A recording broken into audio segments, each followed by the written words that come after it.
नमस्कार, जय माता दी। विलोम शब्द के अगले वीडियो में आप सभी का हार्दिक स्वागत। पिछले वीडियो में हमने जितने पढ़े थे, आज उससे आगे के कुछ विलोम शब्द पढ़ते हैं। चलिए, एक शब्द होता है अवर। अवर का विलोम शब्द प्रवर, बिल्कुल आसान सा है।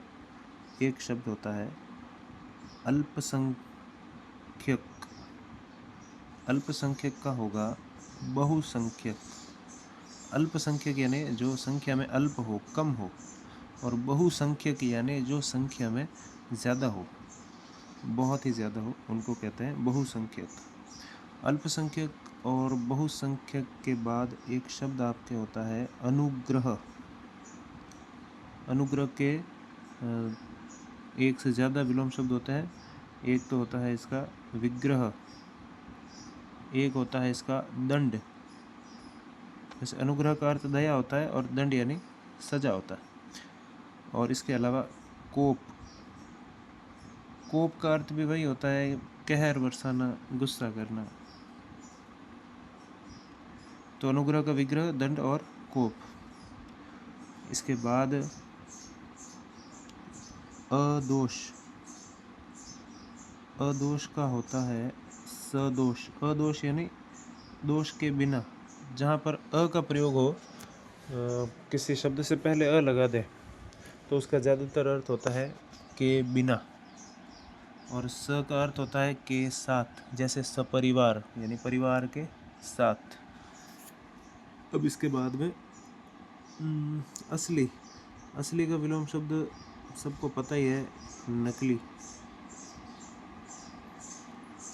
और एक शब्द होता है अथ। ये थोड़ा इम्पोर्टेंट है। अथ का होता है इति। ये थोड़ा महत्वपूर्ण है, तो इसको ध्यान रखें, अपने दिमाग में रखें।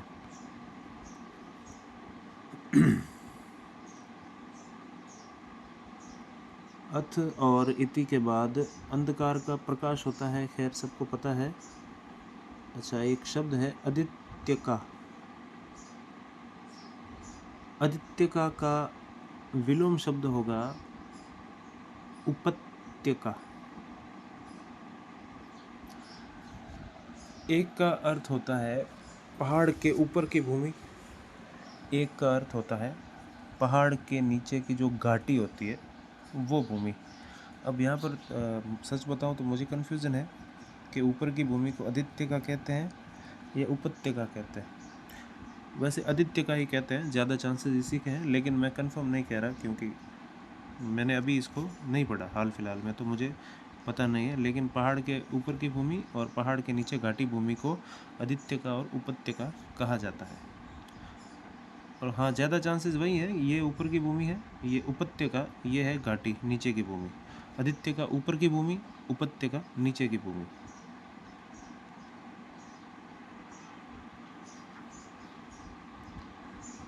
अच्छा, एक शब्द है उपकार। उपकार का विलोम शब्द होता है अपकार। उपकार का अर्थ तो हो गया एहसान करना। अपकार यानी एहसान नहीं करना या फिर कुछ बुरा कर देना, उल्टा बुरा कर देना। उपकार ना करके अपकार कर देना, बुरा कर देना। एक होता है अपराधी। अपराधी का होता है निरपराध। निरपराधी नहीं होगा, निरपराध होगा, ठीक है। और एक होता है अचेतन। अचेतन का भले ही तो चेतन लिखो, भले ही सचेतन लिखो, एक ही बात है। इसके बाद कुछ विलोम शब्द और देखते हैं हम लोग।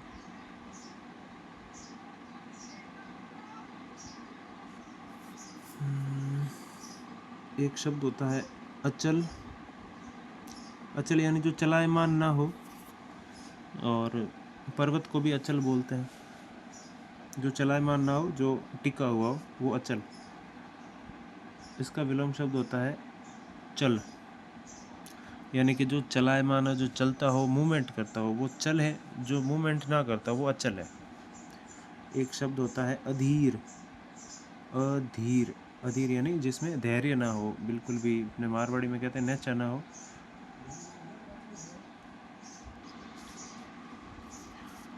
इसके बाद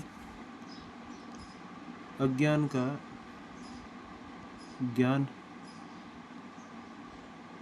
ये एक सामान्य सा शब्द है, आप सभी को पता ही होगा, लेकिन हाँ ये इम्पोर्टेंट है, पूछे जाते हैं। सवाल थोड़ा सा घुमा फिरा के भी पूछा जा सकता है, हो सकता है आपसे सीधा ना पूछा जाए, मतलब सवाल कुछ भी पूछा जा सकता है, वो बाद में डिस्कशन करेंगे।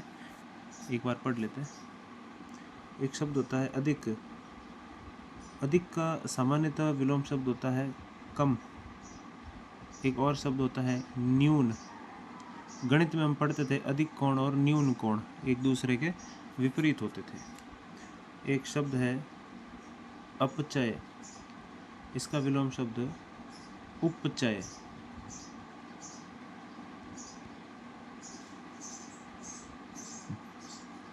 इसके बाद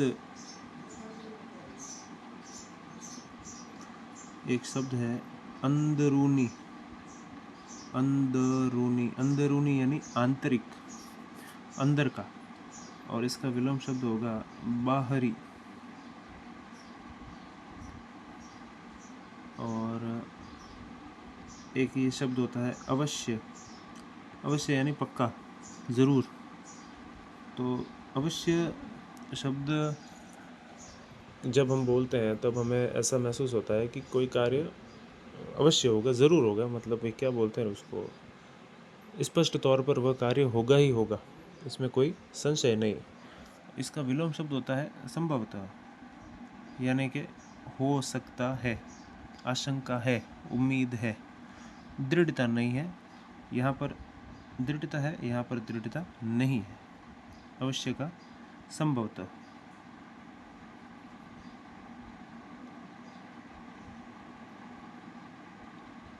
इसके बाद देखिए आप, एक और शब्द होता है अनुमोदन।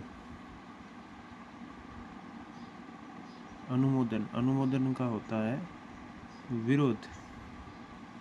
अनुमोदन यानी स्वीकृति देना, अपनी तरफ से हामी भरना। विरोध यानी अगेंस्ट में जाना, उसके खिलाफ जाना किसी के भी। एक होता है अभिमुख। अभिमुख यानी सामने मुख करके, मुंह सामने करके। एक होता है विमुख। इसका विलोम शब्द होता है विमुख यानी मुख को विपरीत करके। अगला शब्द है अज्ञ। अज्ञ का होता है विज्ञ। अज्ञ यानी अज्ञानी, जो जिसमें ज्ञान ना हो, विज्ञ या प्रज्ञ।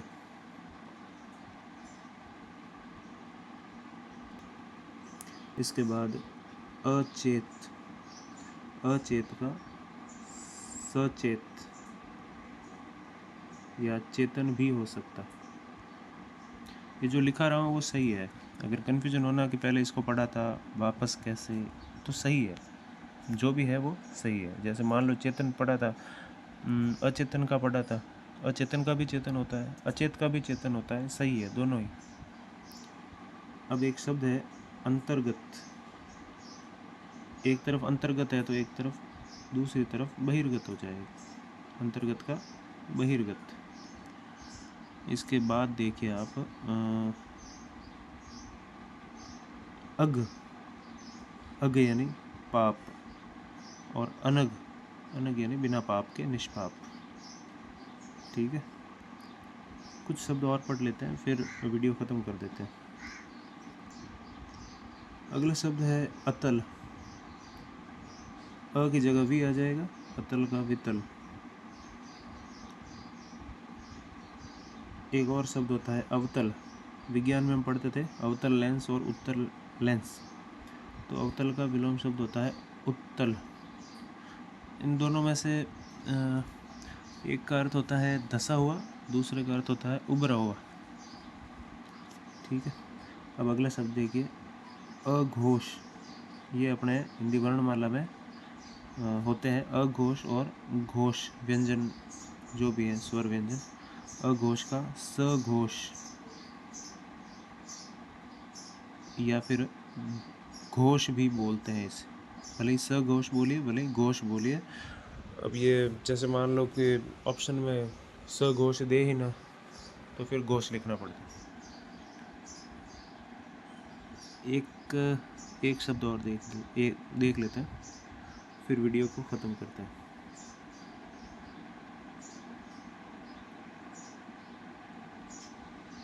अपेक्षित। अपेक्षित का अर्थ होता है उम्मीद किया हुआ, कि हमें यह उम्मीद थी। अपेक्षित का या तो भले ही उपेक्षित लिखें या फिर अनपेक्षित लिखें, दोनों सही हैं। प्रश्न पूछने के आधार पर, विकल्प ऑप्शन देने के आधार पर भले ही तो उपेक्षित लिखें, भले ही अनपेक्षित लिखें, दोनों आपके सही होंगे। चलिए इस वीडियो को ख़त्म करते हैं। धन्यवाद।